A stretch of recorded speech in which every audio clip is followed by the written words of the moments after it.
समाजकार्य करण्याचा एक माझा हेतू होता, माझा राजकारण करण्याचा हेतू नव्हता. विरोधकांनी अफवा बनवल्या की तुमचे घर उठवणार आहेत. ज्यांची सत्ता होती त्यांनी जर कामं केले असते तर आमच्यासारख्या लोकांना काम करायची वेळ आली नसती. सामान्य माणसाची वेदना ही सामान्य माणसालाच असू शकते असं मला वाटते. जिथं कमी तिथं आम्ही. क्या बात. नमस्कार मित्रांनो, मी महाराष्ट्राचा छोटा पुढारी घनश्याम दरोडे आपला विदर्भ लाईव्ह मध्ये तुमचं सर्वांचं मनपूर्वक स्वागत करतो. मित्रांनो, तुम्हाला माहिती आपण आता सध्या वाशिम जिल्ह्यामध्ये आहोत आणि वाशिमचं कव्हरेज चांगल्यापैकी करीत आलेलो आहेत.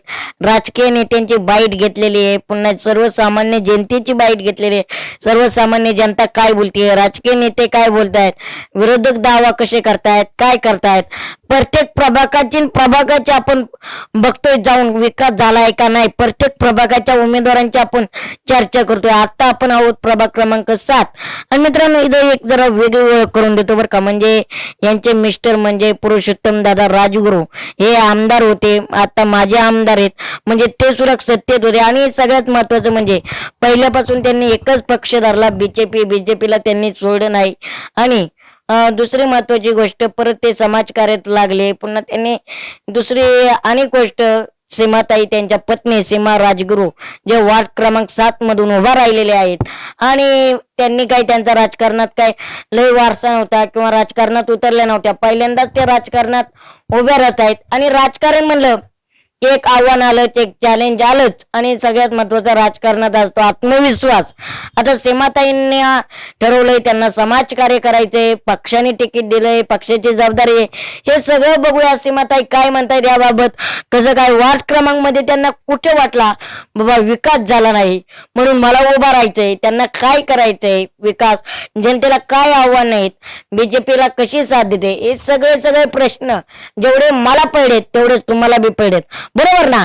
मग छोटा पुढारी तुम्हाला माहिती आहे सगळे प्रश्न तुमच्यापर्यंत हजर करणार, त्याचे उत्तर सुद्धा. सीमाताई, प्रथमतः तुमचं मनपूर्वक आपला विदर्भ लाईव्ह मध्ये सहर्ष स्वागत करतो. धन्यवाद. बरं, ताई कधी राजकारणात नव्हते, काय कसं वाटलं राजकारणात यावं म्हणून? हो, मी राजकारणात नव्हतेच, पण माझे मिस्टर राजकारणात होते. घराण्याला आमचा वारसा राजकारणाचा आहे. 95 ते 2000 पर्यंत माझ्या घरचे पुरुषोत्तम राजगुरू हे आमदार होते.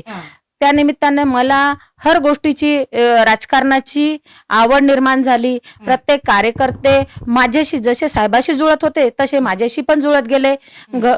घरचे संबंध, घरचा परिवार सांभाळून मी राजकारणाच्या याच्यात पुढे त्यांच्या सोबत त्यांना साथ देत गेली. एक समाजकार्य करण्याचा एक माझा हेतू होता, माझा राजकारण करण्याचा हेतू नव्हता. साहेबासोबत मी समाजकार्य करत होती.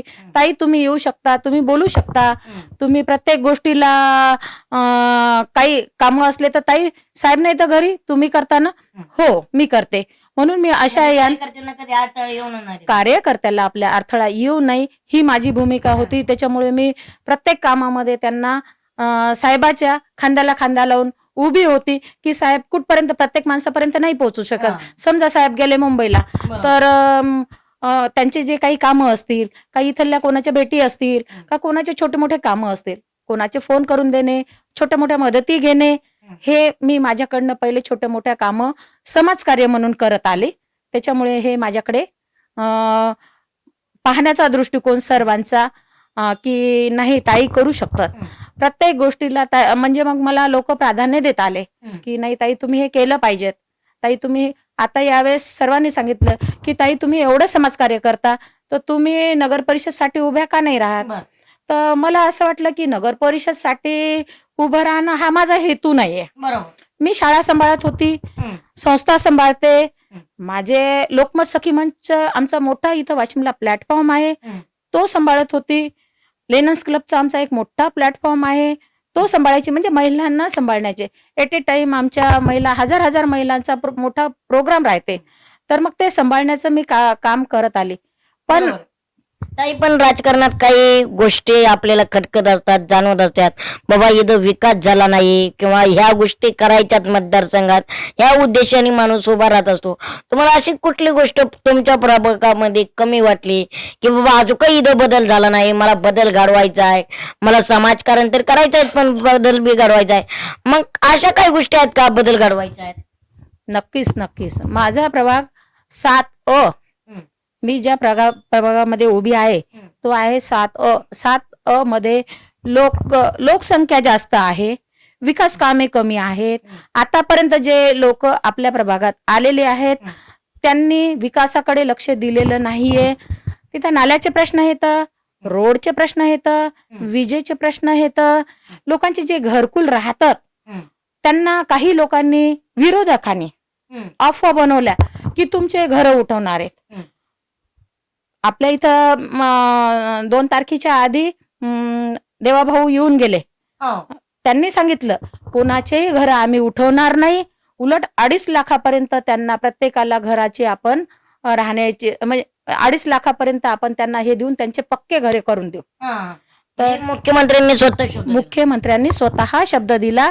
त्याचबरोबर मालेगावला आपले काय नाव आहे बावनकुळे साहेब असतील, बावनकुळे साहेबांनी मालेगावच्या सभेला त्यांनी स्वतः शब्द दिला की 2.5 लाखाची मदत देऊन छोट्या मोठ्या काही त्रुटी असतील त्याच्यामध्ये, कोणाकडे भूखंड आहेत ना, आता काही घर भूखंडाचे असतील, काही कशाचे तर त्याच्यासाठी त्यांनी स्वतः शब्द दिला की जे काय असतील तर ते आपण सगळे पूर्ण करून त्यांना जे लोक स्थायिक जिथं आहेत आपण त्यांना तिथंच ठेवण्याचा प्रयत्न करू. नक्कीच आहे.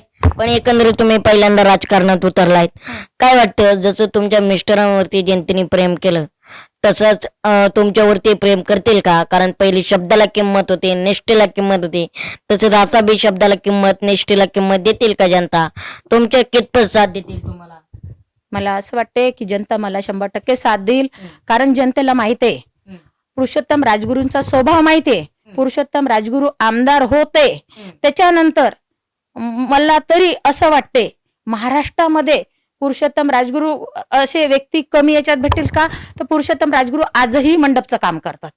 आपण आपल्या स्वतःचा म्हणजे हे बाजूला ठेवून आज ते आमदार जरी असले तरी ते प्रत्येक 4 म्हणजे एरियात जर कोणा कार्यक्रम असला आपल्या इथं मंडप टाका लागते, राजगुरू साहेब स्वतःहून जाऊन ते काम करतात. त्यांना कधी कमी वाटलं नाही. त्यांचेच आम्ही त्यांचा परिवार हो. माझ्या परिवारामध्ये कोणालाही कोणत्याही कामाचं कमी वाटत नाही. आणि त्याच निमित्तानं मी हा प्रभाग 7 याच्यासाठी निवडला की मलाही त्या प्रभागात जाऊन राहायचं हे आणि तिथल्या तळागाळाच्या लोकांची भावना समजून घ्यायची आहे आणि मला तिथं काम करायचंय. कारण मी एक शेतकऱ्याची कष्टकऱ्यांची एक मी स्वतः मुलगी आहे.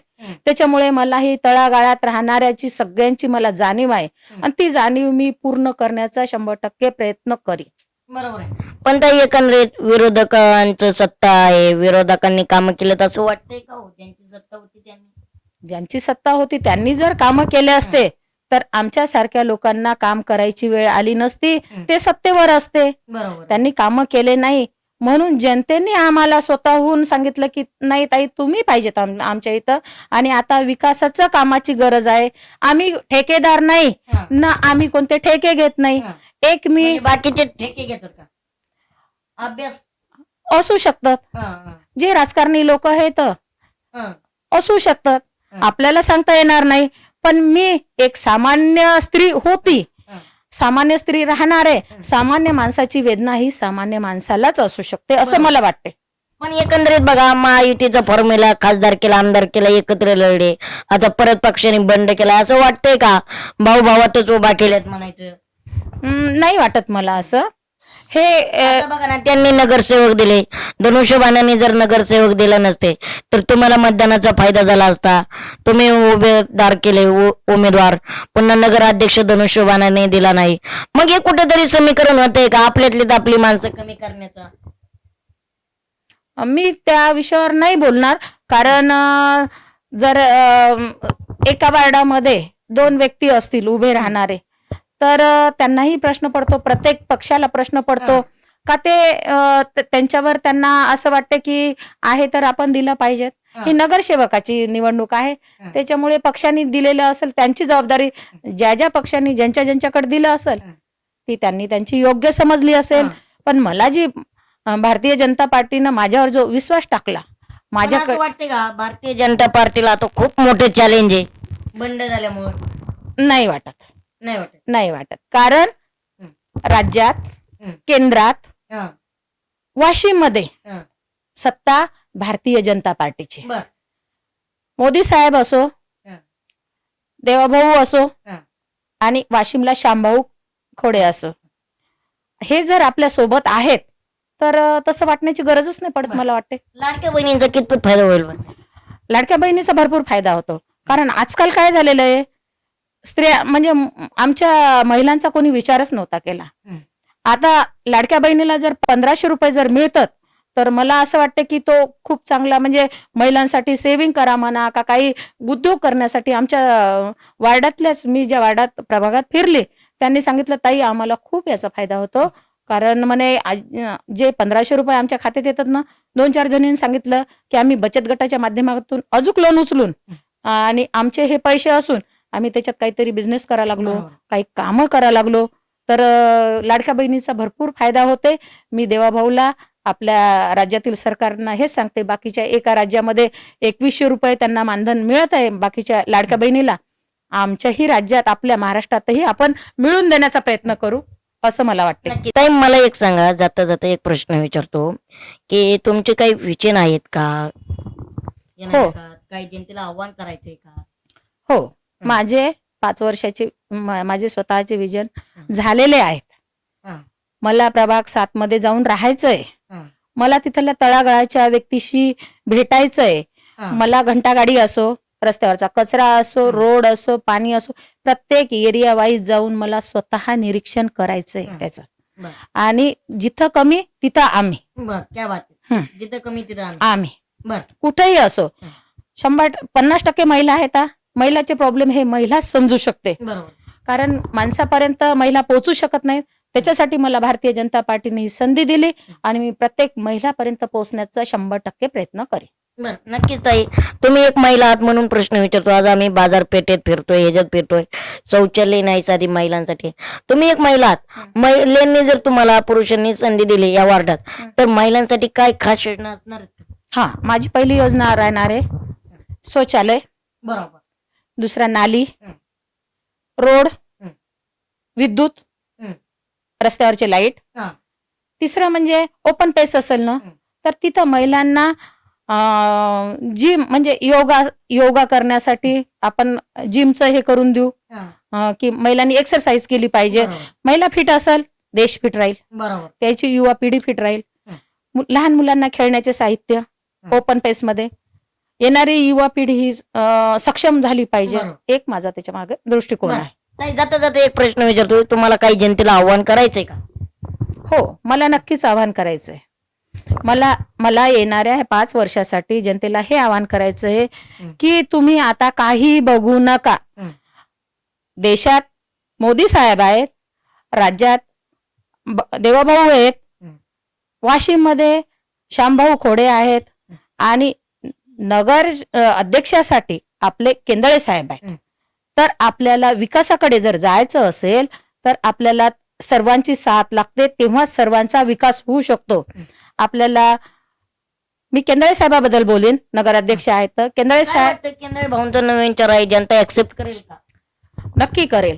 कारण त्यांना राजकारणाचा गंध नाही, पण त्यांना कामाची सुज्ञ आहेत, एक इंजिनियर आहेत आणि त्यांच्यामध्ये काम करण्याची खूप क्षमता आहे.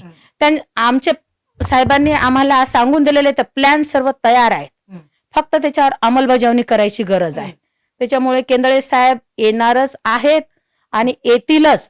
आणि हे सर्व मी आज जनतेला आवाहन करू इच्छिते.